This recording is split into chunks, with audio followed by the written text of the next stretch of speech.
વડકોદરા ગ્રામ પંચાયતની હદ વિસ્તારમાં આવેલ સિવિલા સોસાયટીમાં 2 વર્ષથી ડ્રેનેજ લાઇનના ગંદા પાણીમાં રહેવા મજબૂર થયા હતા. અંકલેશ્વર તાલુકાના વડકોદરા ગ્રામ પંચાયત હદ વિસ્તારમાં આવેલા એપલ પ્લાઝાની પાછળની સાઈડ આવેલી શ્રીજી વિલામાં સોસાયટીના રહીશો ડ્રેનેજ લાઇનમાંથી ગંદકીભર્યું પાણી છેલ્લા 2 વર્ષથી આખી સોસાયટીમાં ફરી વળતા જ રોજ સ્થાનિકો ત્રાહિમામ પોકારી ઉઠ્યા છે.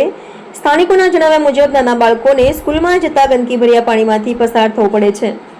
આવતા જતા વાહનોના પાણીના કારણે ત્યાંથી સ્લીપ મારવાની ભય સતાવી રહ્યો છે. છેલ્લા 2 વર્ષથી વારંવાર રજૂઆત કરવા છતાં પણ તેમની રજૂઆત તંત્ર કે પછી ગ્રામ પંચાયતના ધ્યાને ના લેવાતા આજ રોજ.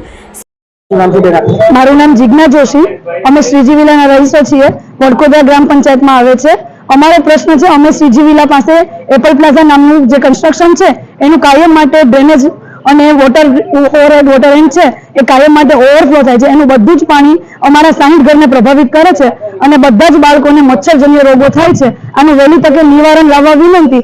જો વહેલી તકે નિવારણ નહીં લાવે તો પછી અમે ગાંધી ચિંધ્યા માર્ગે આંદોલન કરીશું. મહેન્દ્રસિંહ વાંસિયા. ક્યાં રહેવાનું આપને? શ્રીજી વિલામાં. શું પ્રોબ્લેમ છે? તકલીફ શું છે? તકલીફ એપલ પ્લાઝાનું ગટરનું પાણી ને ઓવરહેડ ટાંકીઓનું પાણી અમારી સોસાયટીમાં લગભગ 2 વર્ષથી કન્ટિન્યુ ચાલે છે. વારંવાર રજૂઆત કરવા છતાં પણ એ લોકોનો કોઈ નિકાલ લાવતા નથી એ લોકો. અને અહીંયા એ લોકોને અહીંયા પાણી નીકળવા માટે અહીંયા સાઈડમાંથી હોલ આપેલા છે એ લોકોએ. તમે ગ્રામ પંચાયતમાં રજૂઆત કરી છે એની? ગ્રામ પંચાયતમાં સરપંચ સાહેબને રજૂઆત કરી છે.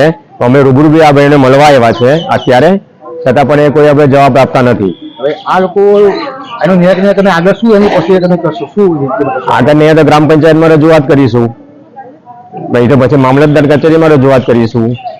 આને લીધે સોસાયટીમાં કાયમ જ સુમળો રોગ ભીનો રહે છે. પાણી મચ્છર થાય એના લીધે નાના બાળકોને તકલીફ થાય છે ને વાહનોને આવડતા વાહનો સ્લીપ પણ થઈ જાય પાણીને લીધે.